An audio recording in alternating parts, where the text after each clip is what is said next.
Hello and welcome to class 5 of Pivot, How Emotion Runs Your World.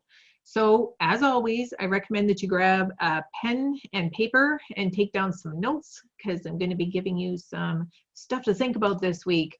And in the pivot path that we are on, we are now all the way up to emotion. It's actually my favorite module.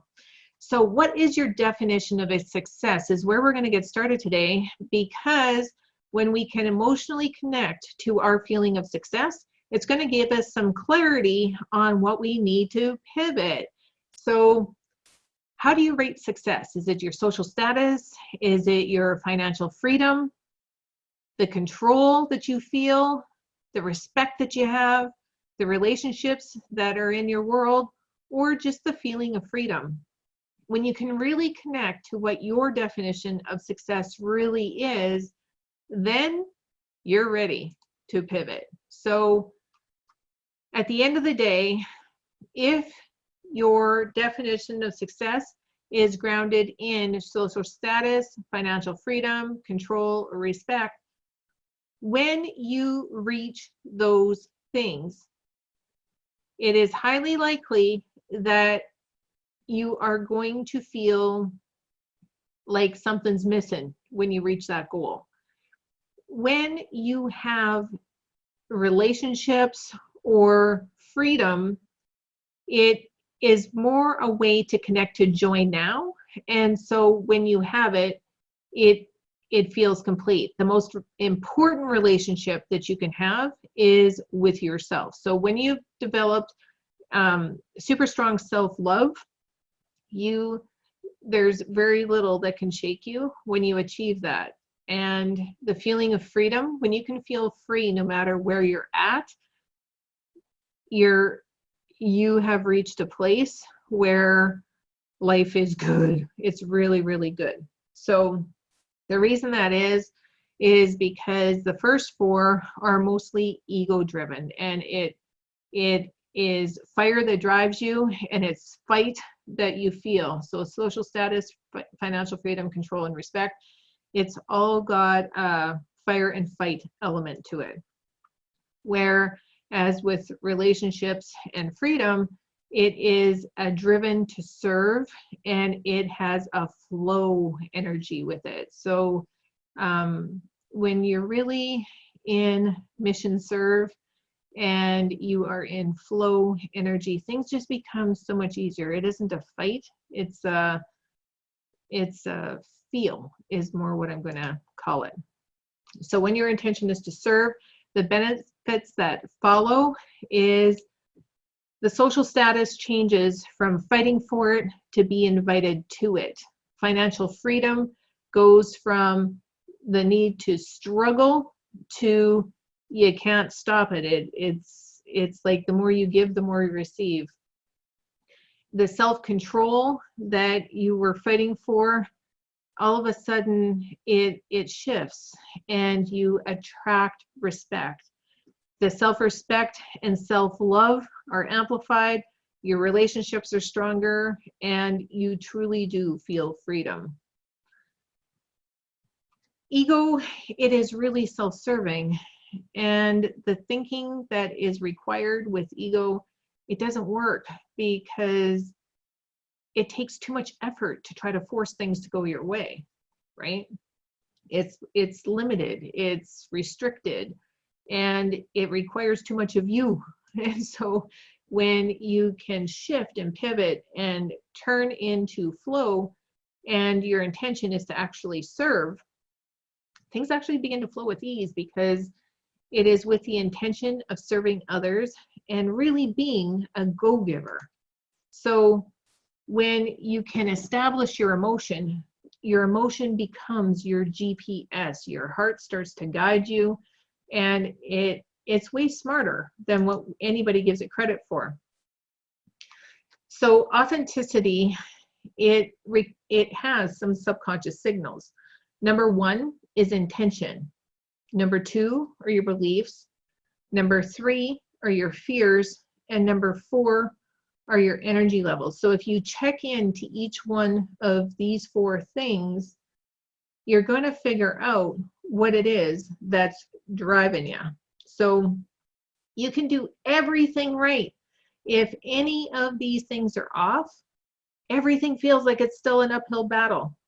So what is your intention? What are your beliefs? What are your fears? And what is your energy level? When you are in a space that you like, where all 4 are geared, everything starts to flow with ease.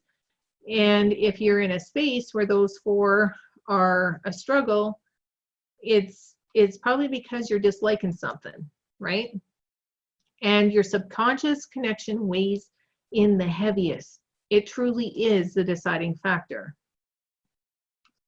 Your life is a direct reflection of every thought that passes through your brain. You are actually living your subconscious vision right now, and it's revealing your internal dialogue back to you. Every moment, every person, every experience, it is a mirror reflecting back to you a lesson that you need to learn to become the next best version of you. And it is critical to pay attention to your emotional triggers, because they're going to reveal what you need to change. The secret is always hidden in your reactions. So you will continue to suffer if you have an emotional reaction to everything that is said to you. True power is sitting back and observing things with logic. True power is restraint. And if words control you, everything else is going to control you too. Breathe and allow all things to pass. That was wise words from Warren Buffett. Now, what is the ego story? Back in the day when I tried to launch Pivot the first time, you needed to have social proof, right? And so you spend way too much time trying to get certificates and recognition and all of that stuff. And you know what? None of this means anything. It doesn't mean a single thing. It's just a whole bunch of stuff printed on a lot of paper that, it doesn't matter. What really matters is how you use all of this stuff to serve others, because being able to see helping others actually makes you feel joy. It really, truly does. And when you start sharing, you know that you are on the right track, because it brings out the keyboard warriors. So the very first time I tried to launch Pivot, it was actually ridiculous, because I went to do some marketing. And when I did the marketing, these are literally things that were posted on the social media. And because I wasn't in a space where I was strong enough or I understood, I was still in a space where I allowed others people's thoughts to control me. I shrunk, which was bad. That was really bad. Never let a keyboard warrior or somebody that is super critical of you decide what your value is or what your worth is. Never, ever, ever let somebody else's fears dictate your future. It was Mel Robbins, I believe. She does an incredible video on, it's on YouTube. I'm going to think about it, but this was her turning point too. So I want you to know that if anybody is judging you or is getting you to shrink, to really, really let this quote by Theodore Roosevelt sink in, because it is not the critic who counts, not the man who points out how strong the man stumbles or where the doer of deeds could have done them better. The credit belongs to the man who is actually in the arena, whose face is marred by dust and sweat and blood, who strives valiantly, who errs, who comes short again and again, because there is no effort without error and shortcoming. But who does actually strive to do the deeds? Who knows great enthusiasms, the great devotions, who spends himself in a worthy cause, who at best knows in the end the triumph of high achievement, and who at the worst, if fails, at least fails while daring greatly. That is a great quote.